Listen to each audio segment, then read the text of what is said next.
So I would like to begin by speaking.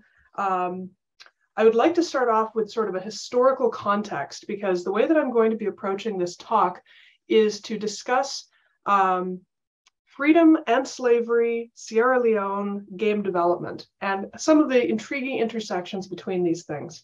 So what we have really, I want to start off by situating you in the context, in the historical and the social context of why this is important, why does this matter, and what are we really talking about.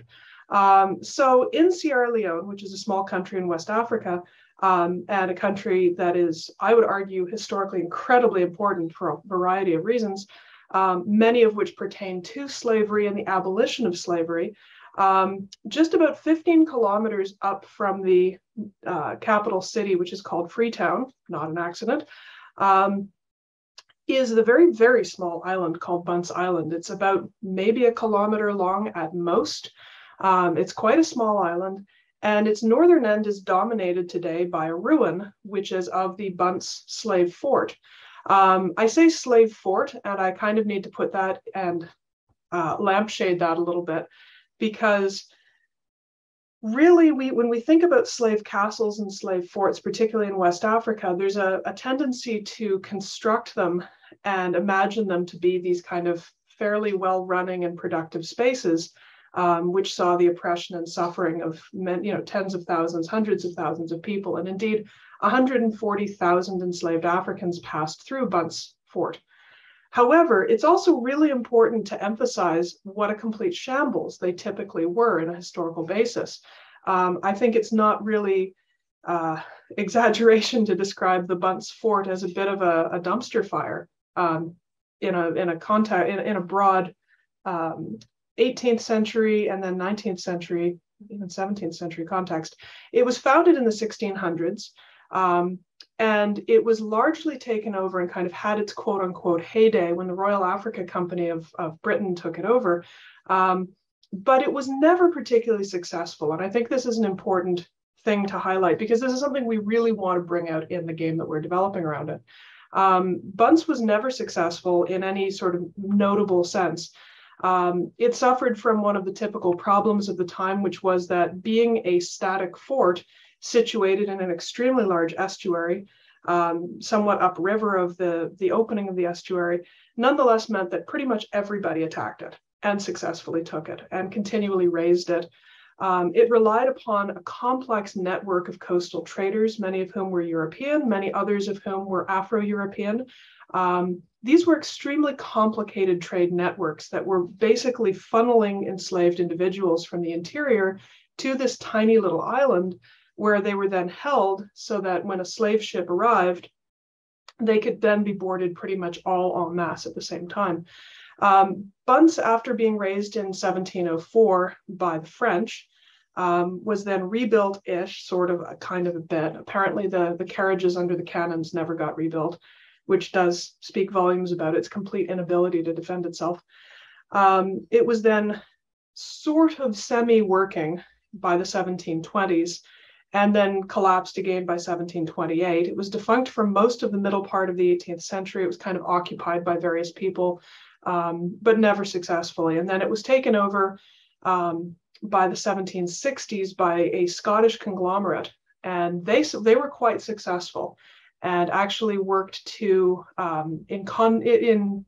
essentially they worked with early American slave traders and plantation owners. And so there was a direct connection between early Boston and Bunce Island. And so Charleston rice and rice cultivation in that region really derives directly from people who had the expertise in growing Upper Guinea rice. So these are some of the broad connections and kind of the important historical connections. Really, this is where I'm going to speak a little bit about more of the experiential part of this. Because we have this very interesting historical site, archaeological ruin, which has been designated by the World Monuments Fund. It's at different times, I mean, it changes every year. It was incredibly dilapidated when Christopher DeCourse and Joseph Opala did a archaeological study and then a set of recommendations in 2007 and then later again in 2011. When I first saw it in 2012, the jungle was really reclaiming it. And I actually thought that was quite aesthetically beautiful. But since then, the government of Sierra Leone has made the decision to rebuild and reconstruct the fort with an eye towards, and this is a very important aspect of what I want to speak about today. They really want to help people whose ancestors passed through this terrible space to have an emotional and a cathartic connection to it. And this is very important because this becomes important both for the country itself in terms of tourist dollars, but also this is deeply important for those who are descended from the enslaved. That connection to the homeland can be a very, very profound and a deeply emotional one. But the problem with that connection, and this really speaks to the kinds of audiences that we began to shape and to look at as we decided to build a game which was initially, the demo for the game is situated entirely on Bunce Island, and it largely is intended to serve a variety of demographics, which I'll speak to in just a moment. But the full game is intended to be moving through the 1720s era estuary and interacting with the local communities. And so you're really going to be moving through that complicated network of slavery and of freedom. So I'll speak to that in a moment, but I'd like to speak about the audiences because I think this is a really important factor. When you're developing a game or you're looking at a tool that you intend to bring outward, knowing who it's going to is very, very important, which is something that we had to learn as academics because the whole team building this are academics. And so one of the first things that we really that sparked this was the recognition that while it is deeply and profoundly important for people to have this cathartic experience, at the same time, not everyone can afford to fly to Sierra Leone, and not everyone can afford to fly to Cape Coast Castle in Ghana and so forth. And this increasingly has become apparent that we need to have a better method. There needs to be a different tool or a different approach, which will allow people in broader communities and marginalized communities, people who are disadvantaged socioeconomically, to have access to something which is as much hyper real as we can possibly make it, to allow for that immersive feeling. And this is really the power of games, is to make you feel as if you're present in that space. So that became one of our initial things that we really wanted to do. We also wanted to shape something that would be appropriate for usage in the classroom. This became particularly urgent with the pivot that all of us got to do. That I don't know if outside of Canada, everybody else has kind of a reflexive cringe when you hear the word pivot, but goodness knows where we are. It was a pretty brutal feeling. And so one of the things that we also wanted to do was to develop something which would be helpful in the classroom, would facilitate curiosity-driven learning, and would allow people to really take the best of what makes a sandbox game. And that sense of exploration, that sense of curiosity, the desire to learn for learning's sake, as opposed to learning to a rubric or to any kind of external force. So we really wanted to do something on that front, which would then also allow learners, particularly in secondary and post-secondary institutions, to have the opportunity to better understand this extremely complex space and time, because it's very easy to map the transatlantic slave trade and simply want to, as humans, as narrative humans, we really want to see good guys and bad guys. And of course, in this case, it's all gray on gray morality. So games are a brilliant medium for this. We also recognized over time and with our test audiences that there was a deep interest, particularly among African learners, in pre-colonial kingdoms. One of the things that became increasingly apparent was that individuals who are being raised within African communities and in African countries, particularly post-colonial African countries, often are not fully given the kind of education that would really celebrate their own heritage, their own pre-colonial kingdoms, decentralized kingdoms, and ways of being and knowing. They can get that through oral tradition, certainly, but in most of the formalized school settings, this is simply not something which is broadly available. And that was something else that became an urgent need, because if we're going to do justice to the 1720s Sierra Leone estuary in which the slave trade was operating, we also need to recognize and celebrate pre-colonial African kingdoms and pre-colonial decentralized African societies. So this became another important need. So these are some of the audiences that we were building towards and how we want to do work with them.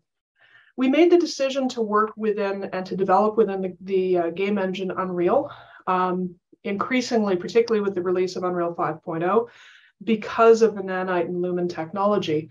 What this allows us to do is hyperrealism. And this was really a fundamental need that we wanted. Although we could have done something in Unity or various other game engines, which would have been much more of an indie type game, what we really needed to do in this context, I think there's a cat who's trying to get in again. What we really wanted to do was to hyper focus on realism. So to that end, what we did was we partnered with teams within Sierra Leone, the We Own TV Media Center in Freetown and others, particularly the Central University in Yonibana, just outside of Freetown. And what we have done is we've actually employed photogrammetry, then run the data sets through reality capture, which is an algorithmic program which allows you to process large quantities of media and then turn it into 3D assets. So this allowed us to have an extremely high fidelity bunch of images and assets that we could put in, which would actually be archaeologically correct, historically correct, and contextually appropriate. We also worked very closely in terms of community co-authorship, because part of this, sorry about the noise, the cat is young and enjoying herself with my door. One of the other aspects was, because this is intended both for diasporic African communities who are carrying the long-lasting intergenerational trauma of the slave trade, but this is also intended for African communities who their interest is in seeing their own cultures being celebrated. We had to find a balance and to strike a balance between these two slightly different needs. So we don't want to at any point valorize the slave trade, and at the same time, we don't want to focus on it to the exclusion of everything else, because for many individuals, for many African test audience members from Sierra Leone, from Kenya, from Nigeria, from Ghana that we were interviewing, the feedback was that they're very, very tired of their continent being persistently and continually associated entirely with the slave trade and forgetting all of the other many contributions of African culture to the world. So this was also another factor. There's also, and I'm going to try not to speak about this for too long because it's really hard not to. It's so fascinating. There also was a research creation aspect to this game development, which has just become a series of rabbit holes that we've fallen into. And I couldn't be more excited about them, which is why I'm going to have to really kind of control myself here. So one of the first problems that we ran into was a methodological problem, which was that if you want to represent the early 18th century Sierra Leone estuary, how do you do it? What maps do you use? When we're looking at Bunce Island, which again is a tiny little island, most of the maps for that period are profoundly inaccurate on a geographic level. And there's actually a number of really wonderful Matthew Edney's work on cartography, which really addresses how difficult it is to do historical mapping. And I'm also working with Henry Lovejoy, who's been working on the challenges and the problems of GIS mapping and ArcGIS mapping. But this becomes really difficult, particularly in terms of game development and game worlds and how we represent games and how we represent the past within games if we want to be diligently authentic as game developers, and in this case, as also Africanist historians. So what you can see here on this slide is a 1726 map, which is a fairly typical, you see it a lot when people are talking about historical Sierra Leone, historical Bunce. And what we began to realize, and this became kind of a showcase of how important this type of game development is for historians, anthropologists, and archaeologists, is when we mapped this or attempted to overlay this map on the actual topography. First off, the island was completely not the same island. I mean, it was not at all really similar. The second thing that became clear was that the fort itself as drawn is at best aspirational. It does not in any way, shape, or form correspond to real topography or the art or the ruins which are currently present. So I had many, many meetings with the chief archaeologist where we went through this map, and we went through the GIS maps, and we went through the satellite maps, and we went through the surveys and the archaeological surveys, and we began to sort of struggle, realizing that to represent Bunce in the 1720s was going to be a tremendous challenge because we don't actually have any good maps for that period. So these structures that you see within the fort are really aspirational or imaginary at best. So once we realized that this map was basically useless, we began to look for alternative solutions. And so the research team looked to a 1721 document by the Royal African Company, which is held at the National Archives in Kew. And it provided some very interesting insights, which directed us and redirected us in terms of realization of historical spaces. So one of the first things that we noticed was that according to the inventory log of the Royal African Company, which includes all the things that they were having to hold at Bunce to sell to others, there were 492 brass kettles that were listed, and tremendous numbers of goods. So looking at those goods and those lists of goods, we were able to immediately note, well, we need to have enough space to store those. So we need to have structures clearly indicated that would store these things in an appropriate fashion. We began to look at the personnel lists, and were able to, I believe the number we came up with was, because contemporary accounts suggest that every man at the fort also had an African wife. So they're not on the lists, but if we take the numbers that are present and then double them, we're looking at about 150 people who would have been living at the fort. So we also have to think about where are they living. What you see there is the old town and the new town are interesting things because those may well represent what are basically, they're often called grimmitas, and they're local Africans who were not enslaved. They're usually from elite families, and they were working as basically just day laborers. So they were free. They were working at the fort, basically building social and economic networks. So we started to really begin to parse through this information to try and reconstruct a past in an authentic fashion, which also did not overly prioritize or did not overly focus on the accounts of slave traders. So this became a bit of a challenge because most of the documents that we have are from slave traders. So we really had to work around that. One of the key features that we worked in was a 1725 account by Atkins, who was on the HMS Swallow. And he describes a local account, which became really the central theme for our broader narrative, in which a war chief by the name of Tomba, who we suspect was probably from around the Rio Pongo region, Tomba and his men were basically burning down slave forts and burning down slave entrepôts. And this became something that Atkins was quite shocked by. And a number of pirates, local pirates, one of whose name, I love his name is Captain Crackers. And I'm serious, that really is his name. And he lived at White Man's Bay. Sometimes history is more entertaining than fiction. And Captain Crackers and a few of the Royal Africa Company types actually sailed up and they captured Captain Tomba, or War Chief Tomba. We're not really clear on what his actual title was. They brought him back to White Man's Bay, brutalized him. He did not bow down to them. He refused to give in or submit. And indeed, he and an unnamed woman led a shipboard revolt against the slavers when they attempted to take him to Jamaica. The revolt was ultimately unsuccessful, and the woman was horrifically killed. This is reported by Atkins. And so we decided this would be the key narrative that we wanted to focus on because it represents African agency, African resistance, African courage in the face of unbelievable suffering, hardship, and trauma. But we also wanted very much to keep the trauma, if possible, off screen. We see a lot of abuse and violence being inflicted upon African bodies in cinema, in screen, and entertainment. What we really wanted to focus on was the courage involved by the people who were part and parcel of this abortive shipboard revolt. One of the problems we ran into, of course, though, and I'm mindful of the time, one of the problems we ran into here was also the issue of history itself. Games are at their most potent and their most powerful, arguably, when the players when the player believes that their choices have meaning. We can certainly see this in Toby Fox's Undertale and the profound emotional and cathartic effect that people have when they play it. Catherine Isbister has also spoken about this in terms of the power of games to move us on an emotional level.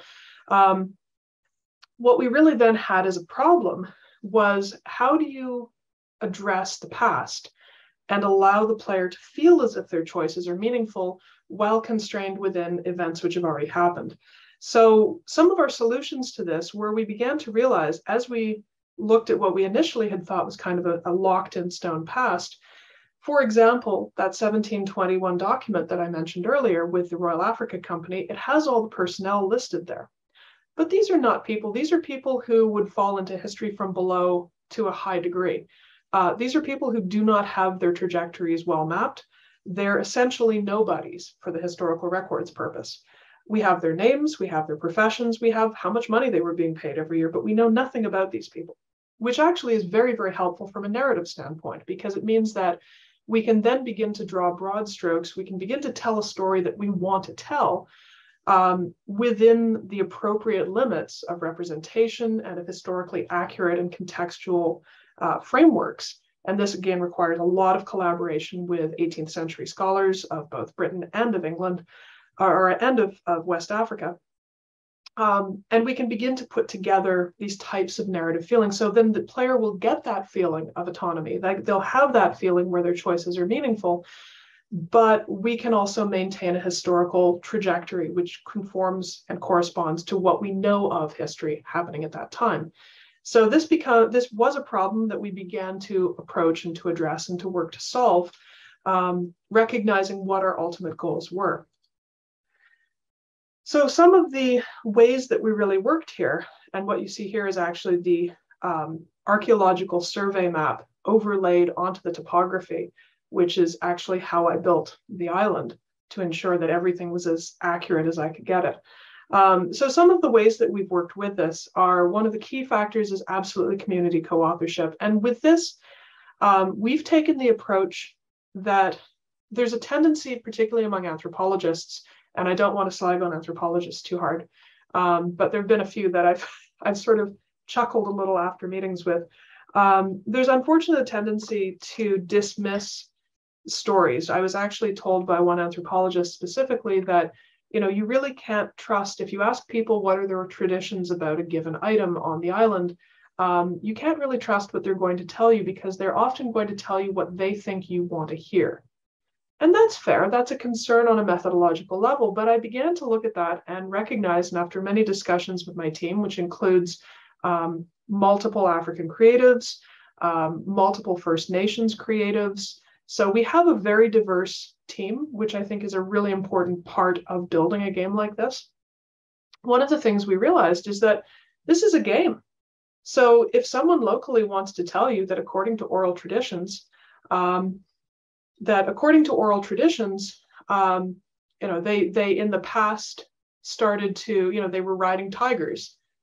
So what? That's their story. We need to give historically marginalized people the same freedom to invent their own narratives, their own pasts, their own futures as any dominant culture. So this became a really fundamental part of it with the community co-authorship, that we need to just accept and allow people to have the freedom to imagine their own worlds, because that's their world.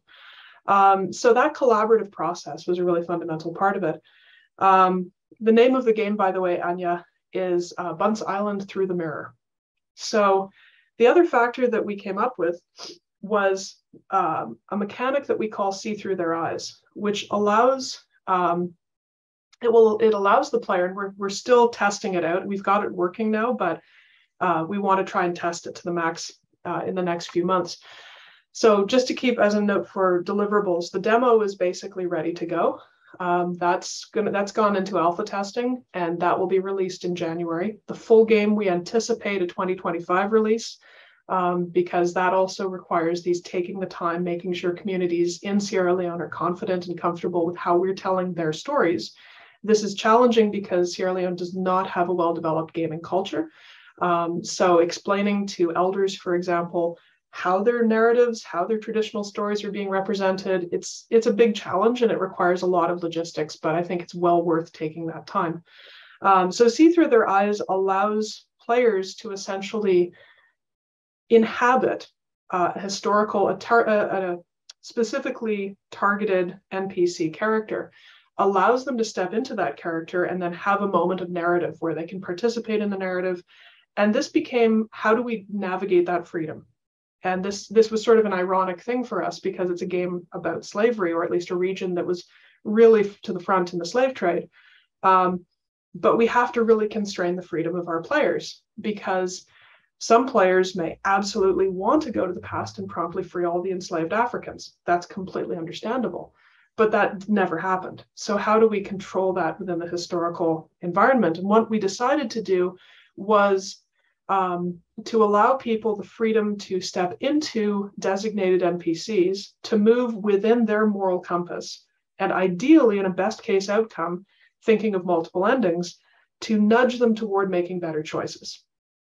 So decisions like ensuring that Sam Smash, the surgeon, who again we know nothing about except his profession and his name, maybe the ideal outcome is that you nudge Sam Smash so that he finally says, I hate the slave trade, I'm going back to England to become a country doctor. Maybe that's what happened. We literally don't know. But that's a better outcome for him than continuing to participate in this exploitative trade. So as we continue forward, we're moving from the island, which is now, as I say, is basically, it's good to go, it's out, it's being tested. We are widening out to the estuary, which represents and poses all kinds of challenges, because historical maps, if they were bad for Bunce, they're a lot worse for the estuary. Trying to find where the villages were, what the villages looked like, and how many people were in a given village is a massive undertaking. So I'm very grateful to my graduate students who are doing brilliant work and digging excitedly through the archives and falling down rabbit holes and popping up and saying, look what I found. And it's delightful. But that also means we also have to reach out to communities and find out from different village elders, what stories do you want told about your community? How do you want to tell the stories? What kind of paintings should be on the walls of the houses? That kind of thing. So we're taking that time, and I'm actually taking a team to Sierra Leone in February to continue that process. So these are a lot of the challenges that we're dealing with. Yes, so I've already spoken about the player possible endings and not wanting to show violence. That was a really key problem for us on a design standpoint and from a historical standpoint. On the one hand, we don't want to minimize the horrors of the slave trade, like by no means. It was an atrocity. At the same time, we also don't want to re-traumatize players. So we made the design decision that if there is going to be violence, it is going to take place off screen. You may see the after effects. For example, if someone is branded with a given slave trader's initials, which happened all the time, you'll never see that branding process. You will see the branding irons in the smith's shop. You may see a person with a healing wound. And you certainly will be able to click on those in order to access integrated databases, which allow us to showcase the real historical research taking place on a digital humanities level. So the idea is this is meant to be a data visualization tool and a game. We're trying to do a lot of stuff. So far, it's working really well and shockingly well. And I have to thank Unreal Engine for being fantastic for that. So we're really looking at developing this. And as we develop this on a structural basis, we're also looking at ways to apply this beyond Sierra Leone. And I've already had inquiries, people wanting to approach historical Calabar from the slave trade, the Kilwa Sultanate on the Swahili coast. Can we tell the stories of marginalized communities using this format and structure? And that's kind of the next big hurdle. So I'm going to end it there. It's always a challenge because I could literally talk about this forever because I'm so excited about it all the time. But thank you all so very much for listening, and I would be very happy to answer any questions.